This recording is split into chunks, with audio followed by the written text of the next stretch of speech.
네, 이어서 시장의 핵심 이슈 짚어보는 이슈 칼럼 시간입니다. SPM의 김영진 대표와 함께합니다. 어서 오세요. 안녕하십니까? 네, 미국 증시도 그렇고 뭐 국내 증시도 그렇습니다. 계속해서 강세 흐름 보여주고 있는 상황인데요. 조정이 나오더라도 그 조정이 일시적이고 큰 폭으로 이어지지 않고 있어요. 대표님이 말씀을 계속해서 해주셨었잖아요. 지금 시장도 이제 힘의 비축 과정이라고 보여지는 건가요? 계속해서 힘을 모으고 있는 상황인가요? 예, 맞습니다. 이렇게 힘을 모으다 보면 또 어느덧 또 강한 상승으로 이어지는 그런 경우가 있기 때문에 시장을 나쁘게 볼 필요는 없다라고 생각이 됩니다. 실질적으로 따져보면은 종가상으로 따져보면 나스닥은 어제 사상 최고가를 기록했습니다. 장중 고점 기록한 게 지난 9일이었죠. 그때 12,600포인트가 이제 최고였는데 그날 뭐 백신 부작용 문제도 나오고 뭐 테슬라 고평가 같은 악재들이 나오면서 미끄러졌었는데 이제 그것을 다시 다 회복하는 그런 모습이죠.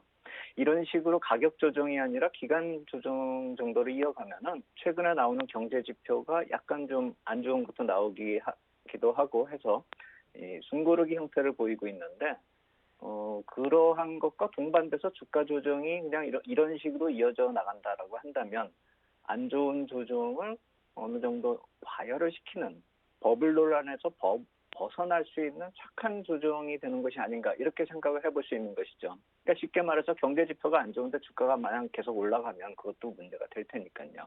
그래서 안 좋아지는 지표도 사실 그렇게 크게 안 좋아진다라기보다는 숨고르기 형태이기 때문에 2주 전에 말씀을 드렸었던 PCPI 지수 같은 경우도 옆으로 기는 그런 모습을 보이고 있는데 지난주에 나타났었던 CPI 지수가 11월에 CPI 지수가 또 마찬가지로 거의 비슷한 그런 모습이기 때문에 PCPI 지수도 이제 11월께 집계가 되면 그렇게 뭐 강하게 반등하는 그런 모습은 아닐 거라고 생각이 됩니다. 그래서 패드 자체도 이 PCPI 지수 전망을 했을 때 예전에 말씀을 드렸듯이 지그재그 형태로 내년 3월까지 이어간다라는 것이죠. 그렇다라고 본다면 한 달 안 좋아졌다가 다음 달은 좋아졌다 뭐 이런 식이 될 수가 있다라는 것이죠.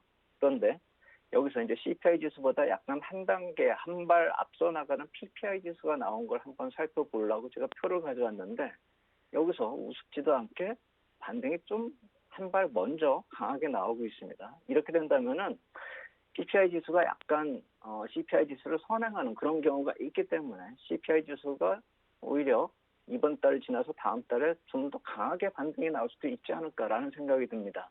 만약에 그렇게 된다라고 한다면 연말 연초 장세 또다시 강세가 좀 앞당겨질 수 있는 것이 아닌가 이렇게 생각이 들기도 하고 최소한 안 좋다라고 하더라도 지그재그 형태로 가는 그런 모습을 생각을 해본다라고 해도 다음 달, 이번 달 지금 조정을 보이고 있으니까 다음 달은 상승 확률이 높지 않을까 이렇게 생각이 됩니다. 그래서 자산시장 흐름은 조정이 뭐 심화되거나 뭐 악화되거나 하는 그런 모습보다는 단기 조정 보이고 상승을 보이는 그런 모습들이 계속 이어진다, 반복이 된다 이렇게 보시는 게 맞을 것 같습니다. 특히나 빠르게 회복하고 있는 글로벌 경기 흐름을 좀 살펴볼 필요가 있어서 오늘 같은 경우는 OECD 경기 선행지수도 포함는데요. OECD 쪽에서 집계를 한 거죠. 12월 둘째 주에요. 그래서 이 표를 보시면은 지금 맨 위에 파란색으로 보시는 게 대한민국입니다. 가장 강합니다. 그리고 그 다음이 중국, 그 다음에 OECD 평균, 미국이 제일 아래쪽에 있죠. 코비드 19의 악영향이 저 아래로 쭉 꺾였다가 바로 또 반등을 하는 그런 모습이거든요.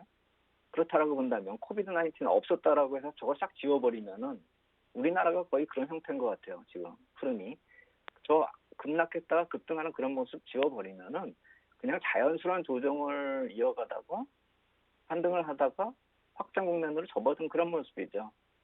저것을 제가 연초에 이 시간에 연초에 그러니까 올해 연초에 나와서 말씀을 드릴 때 가을 때에 저게 경기 선행지에서 반전이 나타나면서 강세로 들어서지 않을까 이런 말씀을 드렸었는데 이번에 그 팬데믹 때문에 그것이 한 두세 달 뒤로 미뤄졌다 이렇게 보시면 되는 것이죠. 어차피 팬데믹 영향은 시간이 가면은 어떤 식으로든 해결이 될 테니까요. 그리고 한국이나 중국 같은 경우는 100을 넘어서서 확장 국면으로 들어섰고 한국이 가장 좋습니다. 101.2 기록하고 있거든요. 그래서 OECD 같은 경우 전체적으로 보면 99.1, 미국이 98.9인데 미국이 좀 이렇게 탄력이 이렇게 강하게 살아나지 못하고 있기 때문에 제가 1분기에 좀 돌아서지 않을까 확정 국면으로. 근데 조금 더 걸릴 수도 있을 것 같습니다. 4월이나 5월까지요. 그래서 미국은 뭐 저렇게 좀 늦게 회복이 된다 하더라도 이머징 마켓이 상대적으로 좀 빠르게 회복하고 있다는 점을 감안하면 우리 시장의 주가가 크게 무너지기보다는 앞으로도 계속 강세를 유지하는 것 확률이 높지 않을까 이렇게 생각이 된다 말씀을 드리겠습니다. 이렇게 보니까 지금의 상승세가 이상한 게 아니라 어찌 보면 좀 예정되어 있었던 거다, 당연한 흐름이다라고 생각을 해볼 수가 있을 것 같아요. 그런데 이제 올해 마지막 FOMC 회의 이제 있었잖아요. 이게 별다른 내용이 나오지 않을 거다 이런 예측들도 많았습니다. 어떻게 좀 나오게 될지 관전 포인트 어디로 좀 짚어보면 될까요? 예, 저도 이게 이제 크게 뭐 이렇게 대단한 얘기가 나오지 않을 거다라고 생각이 됩니다. 그런데 보통의 분들이 이제 말씀드리는 것은 뭐 특별히 나올 게 없기 때문에 그렇다라고 이렇게 말씀들을 하시는데 제가 보는 관점은 그게 아니라 지금 페드가 시장 소통을 계속하고 있기 때문에 시장에 이미 알려줄 걸 다 알려줬기 때문에 더 이상 뭐 이렇게 이벤트성으로 내놓을 이유가 없다라는 것이죠. 계속 얘기를 하고 있기 때문에. 지방 연원이 각각 다 있지 않습니까? 뭐 뉴욕도 있고 클리블랜드도 있고 제가 종종 자료를 많이 이용하는 세인트루이스도 있고 이런 쪽에서 일주일에 뭐 두세 건씩 이렇게 계속 자료들을 내놓고 있기 때문에 그것을 시장에서 어느 정도 인식을 하고 있다는 점을 감안한다면은 지금 페드가 이벤트에 맞춰서 이렇게 어떤 이슈를 제기할 이유가 없는 것이죠. 매입 듀레이션을 늘린다는 전망들은 지금 계속 나오고 있습니다. 미국 시장에서도 나오고 있고 그거 인용하는 우리나라 쪽에서도 그걸 계속 얘기를 하고 있는데 단기물이 아니라 이제 중장기물 채권을 매입한다라는 그것인데 충분히 가능한 일이죠. 왜냐하면 최근에 중장기물 금리가 많이 올라갔으니까요. 가격이 떨어졌다는 얘기입니다. 해서 단기물을 사느니 중장기물을 사가지고 안정적으로 끌고 가는 것이 계속 맞을 것이 아닌가. 그 정도는 할 수 있다라고 생각이 되는데 평균 목표 물가 관리제를 얘기했기 때문에 사실 금리 관련된 노이즈가 완전히 배제된 상태이기 때문에 사실 굳이 또 중장기물 금리를 낮추려고 매입할 이유도 없는 것이 사실입니다. 그냥 가격이 떨어진 쪽을 좀 매입해준다 이렇게 볼 수가 있는 것이고 그것을 굳이 금리하고 연결해가지고 안 좋은 것을 막는다 또 돈으로 막는다 이렇게 해석할 이유가 없는 것이죠. 그리고 점도표가 이제 분기말 회의니까 나오겠죠. 9월 회의 결과하고 좀 비교해 볼 필요는 있어 보입니다. 2020년까지 제로금리 유지한다 그러고 한 개 점이 그때 금리 인상 쪽 하나 올라온 게 있거든요. 지난 9월에요. 그리고 2023년에 제로금리 유지되고 4개의 금리 인상 의견이 있었습니다.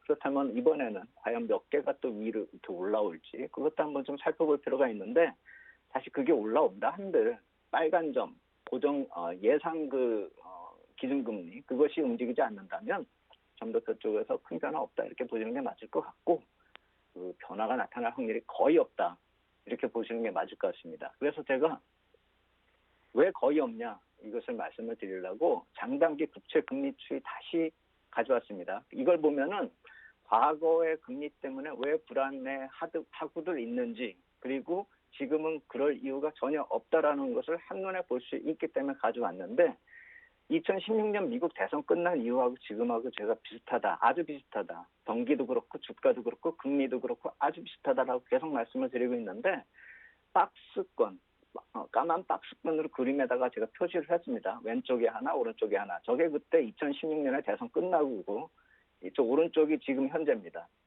저쪽에 금리가 올라가고 있지 않습니까? 세 개의 선이요. 파란색, 빨간색, 주홍색.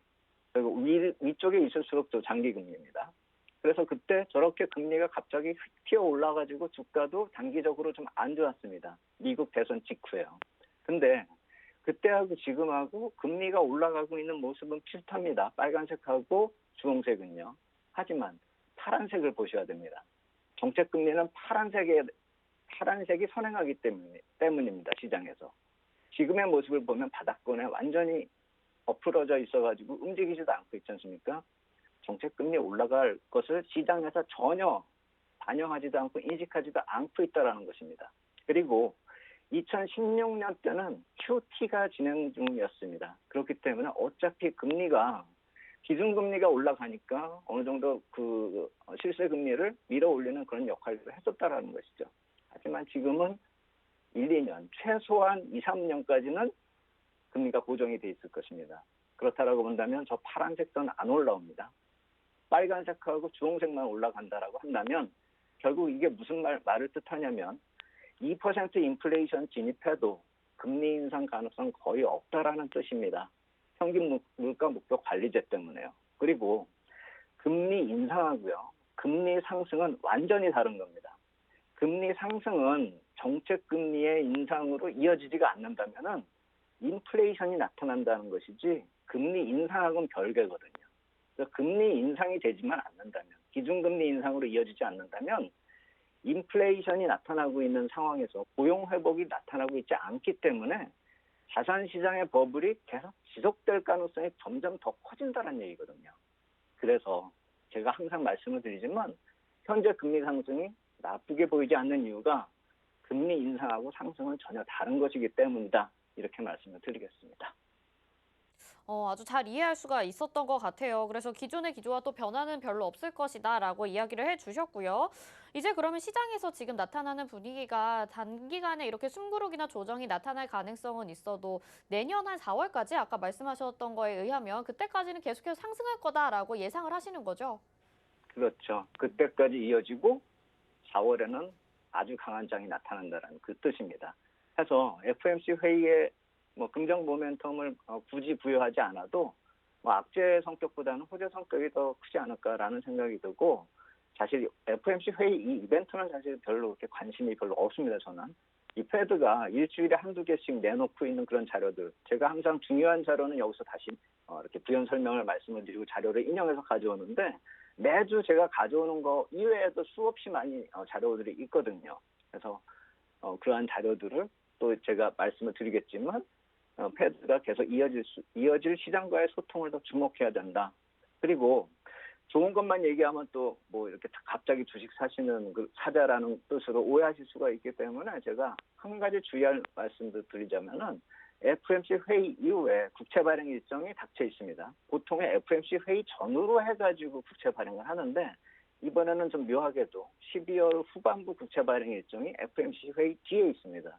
그래서 21일부터 23일에 610억 달러 규모로 해서 5년물, 20년물, 2년물 물가연동 채권 이렇게 좀 있고, 그래서 규모 자체는 좀 약간 감소하는데 50억 순증 발행이기 때문에 전반부하고 무게감은 거의 비슷한 규모, 약간의 부담을 줄 수 있다 이렇게 생각이 됩니다. 그리고 28일, 29일에 무려 1,680억 달러가 지금 대기하고 있는데 2년물, 5년물, 7년물 발행이 되고 30억 불이 증액되는 그런 규모이기 때문에 증액 물량을 보면 좀 적다 이렇게 볼 수가 있겠고, 28일, 29일은 거의 이제 끝나가는 분위기이기 때문에 그렇게 악영향을 미치지 않을 거다라고 생각이 됩니다. 따라서 FOMC 회의 지나고 21일, 23일 이때만 약간 좀 주의하는 그런 완급 조절의 기간이다 이렇게 보시면 되겠고, 이 완급 조절 기간 동안에 만약에 조정이 좀 세게 나타난다라고 한다면 이제 거래일수가 열흘 남았거든요. 이제 2021년을 준비해야 되기 때문에 그런 조정이 나타난다라고 한다면 업종 대표주, 이 주도주였었던 업종 대표주를 좀 비중을 늘리는 그런 기회를 좀 볼 필요가 있겠다 이렇게 말씀을 드리겠습니다. 네, 오늘 말씀 여기까지 듣도록 하겠습니다. 고맙습니다. 감사합니다.